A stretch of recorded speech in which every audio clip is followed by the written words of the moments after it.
अस्सलाम वालेकुम नाज़रीन, एक नए वीलॉग के साथ आपकी खिदमत में हाजिर हैं। नाज़रीन, आज की इस वीडियो में आपके साथ कुछ नई डेवलपमेंट शेयर करेंगे।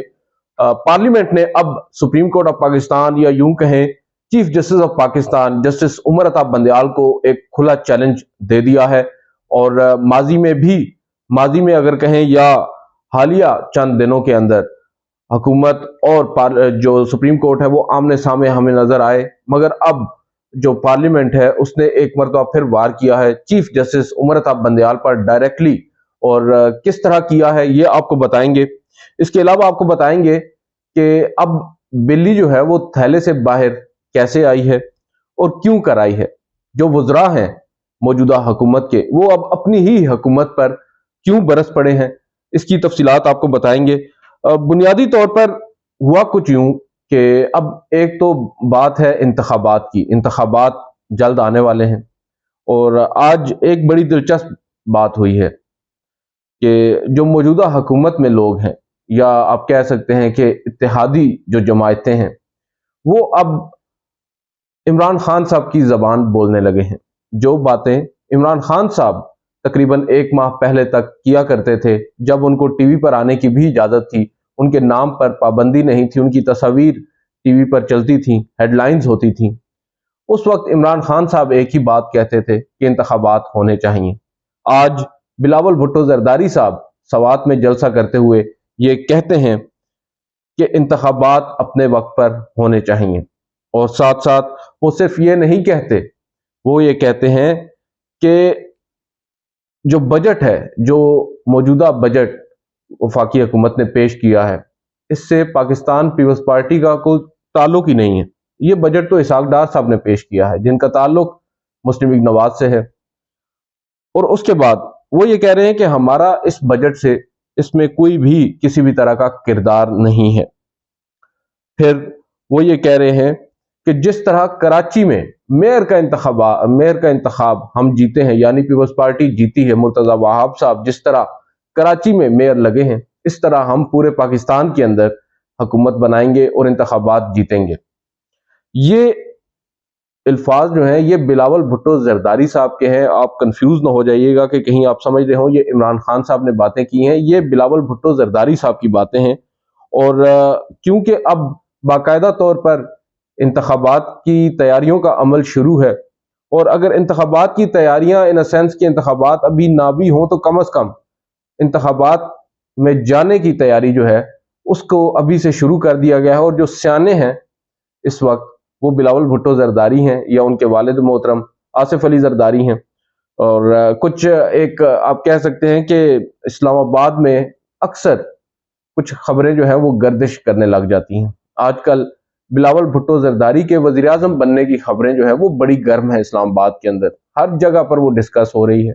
और जो आज बिलावल भुट्टो जरदारी साहब ने बातें की हैं, उससे टू सम एक्सटेंट ये अंदाजा होता है कि शायद उनको भी सिलेक्ट कर लिया गया है, या उनको कोई यकीन दहानी करवा दी गई है। ऑब्वियसली पाकिस्तान में हमेशा बदकिस्मती से ऐसा ही होता आया है।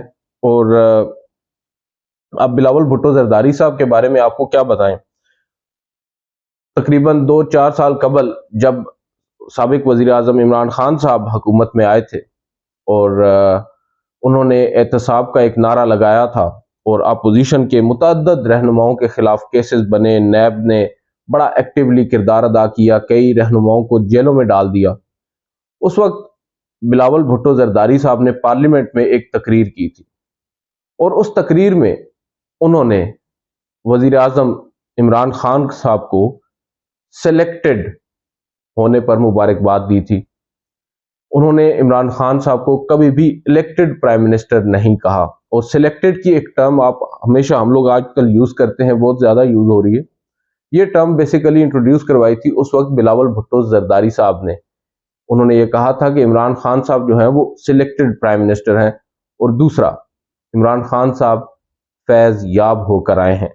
यहाँ पर फॉर्मर जो ISI के चीफ हैं जनरल फैज हमीद साहब, उनका भी ताना दिया जाता था इमरान खान साहब को। अब बिलावल भुट्टो जरदारी साहब के बारे में जो खबरें गर्दिश कर रही हैं, और जो बिलावल भुट्टो जरदारी साहब की टोन है, जो बातें हैं, जिस तरह वो ये कह रहे हैं बड़े फखरी अंदाज में कि जो कराची में जिस तर्ज पर उन लोगों ने मेयर का इंतखाब जीता है, उस तर्ज पर अब वो पूरे पाकिस्तान में जीतेंगे। इसका मतलब यह है कि आरटीएस इस दफा फिर बैठेगा, इस दफा सिलेक्शन फिर होगी। मगर अब की बार चेहरा बदल गया है। अब की बार इमरान की जगह बिलावल होगा, सिलेक्शन बिलावल की होगी और आरटीएस भी बिलावल के लिए बैठेगा। मगर यहां पर नुसरत जावेद साहब ने क्या खूब बात की, उन्होंने कहा कि देखें, इमरान की दफा तो आरटीएस बैठा था, इस दफा तो आरटीएस के बैठने से पहले ही सिलेक्शन हो चुकी है। तो अगर ये होता है तो ऑब्वियसली इसके बाद कम अज कम जो पाकिस्तान की ये सो कॉल्ड जमहूरी जमातें हैं, बिलखसूस पाकिस्तान पीपल्स पार्टी जो कि जमहूरी होने का दावा करती है हमेशा से, उनके पास फिर कुछ रह नहीं जाता, कम से कम इखलाकी तौर पर। सियासी तौर पर ऑब्वियसली इनके पास नारे नहीं खत्म होते। मुझे क्यों निकाला का नारा निकालने लगाने वाले फिर उन्हीं आर्मी चीफ साहब को एक्सटेंशन का वोट भी दे देते हैं और उन्हीं से रिलीफ भी लेकर बाहर चले जाते हैं। ये पाकिस्तान में हमेशा ऐसा होता आया है और होता भी रहेगा। दूसरी जानिब अब नवाज शरीफ साहब के बारे में ये खबरें आ रही हैं कि वो बड़ी ईद के बाद वापस आ रहे हैं पाकिस्तान में, मगर हमारी इतलात के मुताबिक तो अभी उनका ऐसा कोई इरादा नहीं है। हाँ, अगर अक्टूबर में इंतखाबात हो जाते हैं तो शायद नवाज शरीफ साहब वतन वापस आ जाएं। एक दूसरा मामला है जो बड़ा ही इंपॉर्टेंट है। अब पार्लियामेंट ने बाकायदा तौर पर मौजूदा चीफ जस्टिस, जो कि अब चंद रोज के मेहमान हैं, जस्टिस उमर अता बंदयाल साहब, उनको एक ओपन चैलेंज दे दिया है। ये ओपन चैलेंज किस तरह है ये आपको बताएंगे। बेसिकली गुज़िश्ता रोज आपने खबरों में सुना होगा कि इलेक्शन एक्ट में एक तरमीम जो है वो तरमीम का बिल पास किया है और कसरत राय से ये बिल जो है कल सेनेट से पास हो गया है, मंजूर हो गया है, जिसमें अब नाअहली का तयन जो है वो कर दिया गया है। जहां पर कानून के अंदर जहां पर नाअहली जो है उसकी मुद्दत का तयन नहीं किया गया, वहां पर अब मुद्दत उसकी 5 साल होगी। 62(1)F के तहत आपको याद होगा सुप्रीम कोर्ट ऑफ पाकिस्तान ने एक जजमेंट दी थी, बड़ी जबरदस्त जजमेंट थी। गालिबन ये बात है 2018 की और अक्टूबर का महीना था। जस्टिस उमर अता बंदयाल ने एक फैसला तहरीर किया था। चीफ जस्टिस उस वक्त थे जस्टिस मियां साकिब निसार, वो बेंच को हेड कर रहे थे, मगर फैसला जो लिखा था वो मौजूदा चीफ जस्टिस उमर अता बंदयाल साहब ने लिखा था। और क्वेश्चन ऑफ लॉ ये था, जो पिटीशंस थी वो फाइल इस वजह से हुई थी इंटरप्रिटेशन के लिए कि 62(1)F जो है आइन का आर्टिकल, जिसमें किसी भी रुकने कौमी असम्बली का सादिक और अमीन होना लाजमी है आइन के मुताबिक, अगर कोई शख्स उस पर पूरा नहीं उतरता और 62(1)F के तहत नाअहल हो जाता है तो उसकी नाअहली की मुद्दत कितनी होगी। उससे कबल दो ऐसे केसेस हुए, दो ऐसे मशहूर लोग थे जिनको 62(1)F के तहत नाअहल किया गया था। पानामा केस के अंदर साबिक वजीर आजम नवाज शरीफ साहब को 5 रुकनी लार्जर बेंच ने नाअहल किया था आर्टिकल 62(1)F के तहत, और उसके बाद जहांगीर तरीन साहब को चीफ जस्टिस मियां साकिब निसार साहब की सरबराही में 3 रुकनी बेंच ने 62(1)F के तहत नाअहल किया था। ये दो अशखास हैं। इन दोनों की नाअहली के बाद फिर पिटिशनर सुप्रीम कोर्ट आए, उन्होंने अदालत से कहा कि अब जो आपने नाअहली की है इन दो लोगों की, या ओवरऑल उन्होंने कहा कि 62(1)F के तहत जो नाअहली है उसकी मुद्दत का भी तयन कर दिया जाए, क्योंकि उस वक्त जब ये फैसला आया तो कुछ लोगों ने ये तासुर दिया कि ये मुद्दत सिर्फ 5 साल की होगी। जब मामला सुप्रीम कोर्ट में आया, मुतअद्दिद समातों के बाद फैसला महफूज हुआ और फैसला जब आया, जब लिखा जा चुका फैसला जस्टिस उमर अता बंदयाल ने तहरीर किया, तो उसमें उन्होंने नाअहली को ताहयात कर दिया। मगर ये एक अदालती फैसला है और सुप्रीम कोर्ट के 5 रुकनी लार्जर बेंच का अदालती फैसला है, जिसमें उन्होंने बाकायदा तौर पर आइन को इंटरप्रेट किया है और 62(1)F के तहत नाअहली को ताहयात कर दिया है। अब कुछ यूं हुआ कि पार्लियामेंट ने बाकायदा तौर पर एक कानून साजी की है, मगर ये एक सादा कानून साजी है, एक कानून बनाया है और इसको इलेक्शन एक्ट में तरमीम का आप कह सकते हैं कानून इसका नाम दिया गया है। और इलेक्शन एक्ट के अंदर जो तरमीम की गई है उसमें अब नाअहली जो होगी वो 5 साल की होगी। इसके बाद जो बेसिकली इलेक्शन एक्ट का सेक्शन 232 है उसमें अब इस चीज को तब्दील किया गया है।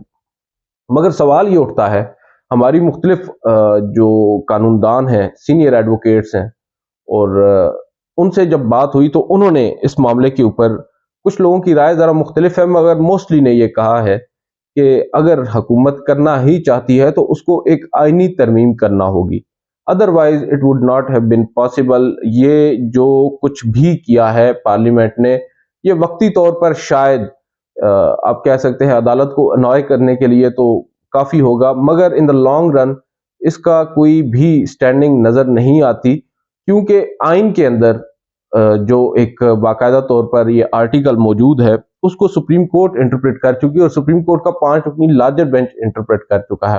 تو اب کم از کم آپ نے اس عدالتی فیصلے کو اگر سیٹ اسائیڈ کرنا ہے تو اس کے لیے آپ کو آئینی ترمیم تو کرنا ہوگی، مگر کچھ لوگ یہ مانتے ہیں کیونکہ پہلے یہ کسی قانون کا یا ایون آئین کا بھی حصہ نہیں ہے کہ اس کی نااہلی کا مدت ہے وہ کتنی ہوگی، اب کیونکہ ایک قانون کے اندر وہ شامل ہو چکا ہے تو کئی دفعہ ایسا ہوتا ہے کسی بھی آرٹیکل کے تحت کوئی فیصلہ سپریم کورٹ سناتی ہے آئین کے آرٹیکل کے تحت، مگر جو اس کا اطلاق ہوتا ہے وہ کسی رولز یا قانون یا کسی اسٹیچوٹ کے ذریعے ہوتا ہے، اور یہاں پر بھی اس ایک نظریے کی بنیاد پر شاید یہ قانون سازی کی گئی ہے، مگر موسٹلی لوگ یہ مان رہے ہیں کہ ہو سکتا ہے جلد ہی جب سپریم کورٹ میں یہ قانون چیلنج ہو جائے، جیسا کہ آبویسلی ابھی 2 قوانین سپریم کورٹ میں چیلنجڈ ہیں، ایک کو تو سپریم کورٹ معطل کر چکی ہے عبوری حکم نامے کے ذریعے supreme court practice and procedure act 2023 پر، جبکہ دوسرا supreme court review of judgments and orders act 2023 کے خلاف ابھی بھی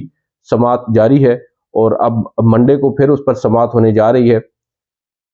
اسی دوران جب یہ ایک نیا قانون حکومت نے بنایا ہے تو اس کو بھی چیلنج تو کیا جائے گا آبویسلی فار آبویس ریزنز، اور جب یہ چیلنج ہوگا تو کیا چیف جسٹس آف پاکستان اس کو سماعت کے لیے مقرر کریں گے، اور اگر مقرر کریں گے تو کس کے سامنے کریں گے؟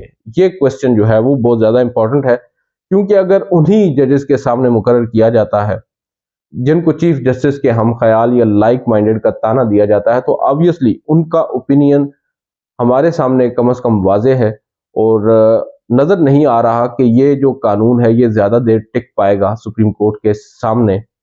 اور آبویسلی جو دیگر ججز ہیں جو 7 جن کا ہنسا ہے، جن میں جسٹس قاضی فائز عیسیٰ، جسٹس منصور علی شاہ، جسٹس سردار طارق، جسٹس یحییٰ افریدی، جسٹس اطہر من اللہ، جسٹس جمال خان، جسٹس امین الدین خان، یہ لوگ جو ہیں یہ موسٹلی ججز جو ہیں یہ کہہ چکے ہیں کہ ہم نے 184(3) کے جو مقدمات ہیں ان کو سننا ہی نہیں ہے، تو چیف جسٹس شاید ان کے سامنے مقدمہ لگائیں نہیں، تو ان کو آبویسلی ان 8 ججز میں سے کسی کے سامنے یہ مقدمہ سماعت کے لیے مقرر کرنا پڑے، اور وہ پھر جو حال ہوگا اس قانون کا وہ ہمیں پہلے سے اندازہ ہو رہا ہے، مگر اب ڈیولپمنٹس ہونا شروع ہو گئی ہیں، اس ہفتے پھر مزید ڈیولپمنٹس ہونے جا رہی ہیں، اس کے بارے میں اب آپ کو اگلی ویڈیو میں بتائیں گے کس طرح اب وکلاء نے جو ہے وہ سر جوڑ لیے ہیں، اور بڑے وکلاء نے، پاکستان کے جو سینئر وکلاء ہیں، جو کریم ہے، وہ اب ایک نقطے پر متفق ہو گئی ہے، اس نے سپریم کورٹ سے رجوع کیا ہے۔ ایک درخواست بیرسٹر اعتزاز احسن صاحب کی جانب سے آئی، گزشتہ ویڈیو میں ہم نے آپ کو اس کی تفصیلات سے آگاہ کیا، اور کچھ مزید بھی اہم چیزیں ہونے جا رہی ہیں، وہ آپ کو اگلی ویڈیو میں بتائیں گے۔ اس ویڈیو میں اتنا ہی، اجازت دیجیے، اللہ حافظ۔